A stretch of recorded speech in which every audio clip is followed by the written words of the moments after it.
Everyone, and welcome to The Explainer.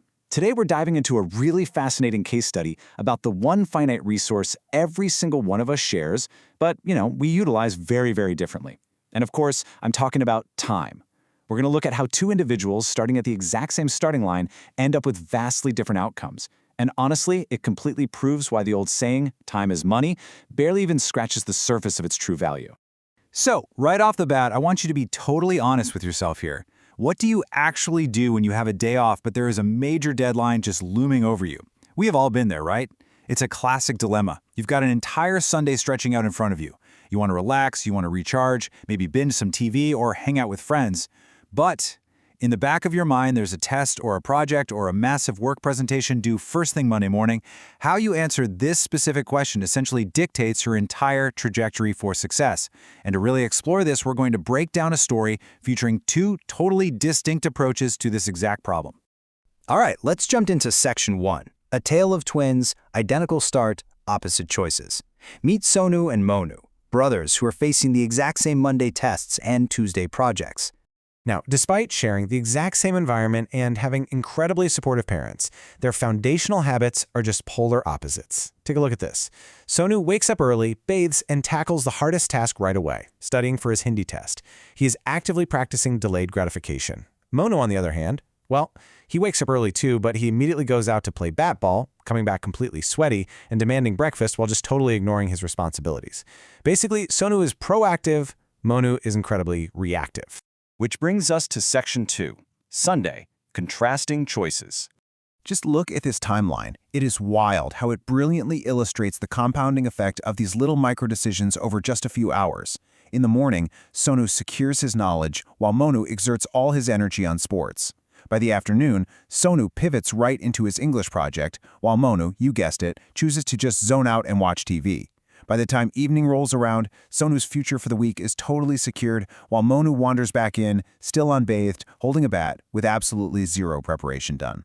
And here is where Monu falls into what we call the time abundance illusion. When he's told to study in the morning, he literally says, "I have the whole day to study." By falsely believing that time is somehow this infinite resource on a day off, he just kicks the can down the road. But as we all know from our own lives, right? When you constantly postpone the hard work, later almost always evaporates into distractions. Let's see how that plays out in Section 3, the inevitable outcomes. This is absolutely crucial. When we directly compare the character choices and the resulting outcomes for each brother, the data here is undeniably tied to how they valued their time. Because Sonu valued his Sunday hours, his action of studying literally purchased good grades and this immense sense of pride. Now, contrast that with Monu. He devalued his time by playing and postponing everything, which directly bought him bad marks, or dirty numbers as they say, a strict reprimand from his teacher, and some pretty deep disappointment from his parents. The emotional and tangible outcomes we're looking at here are perfectly, 100% tethered to how they manage the clock. This leads us straight into Section 4, luck versus preparation.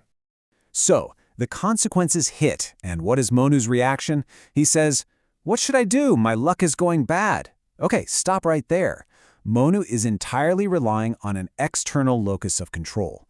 By blaming his poor grades in English and Hindi on luck, he completely absolves himself of his own lack of discipline. In his mind, it wasn't his fault he watched TV all day and played sports instead of preparing. Nope, the universe just dealt him a bad hand.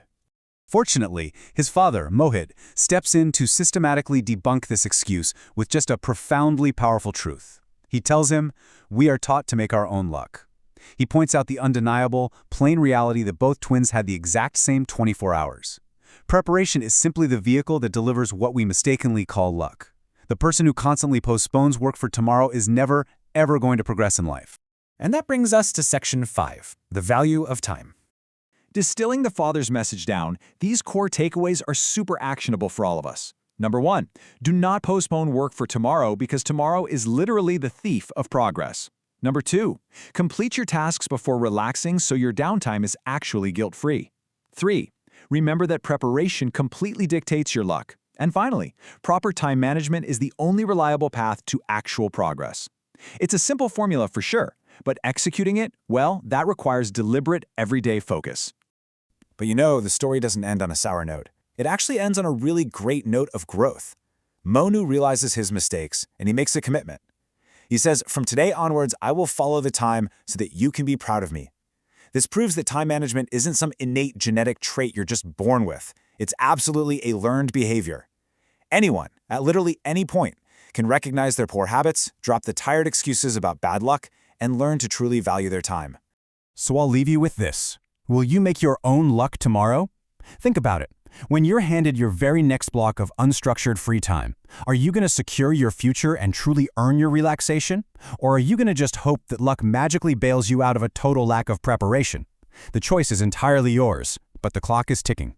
Thank you so much for joining me on this explainer, and I really hope you take these lessons right into your very next day off. Catch you next time.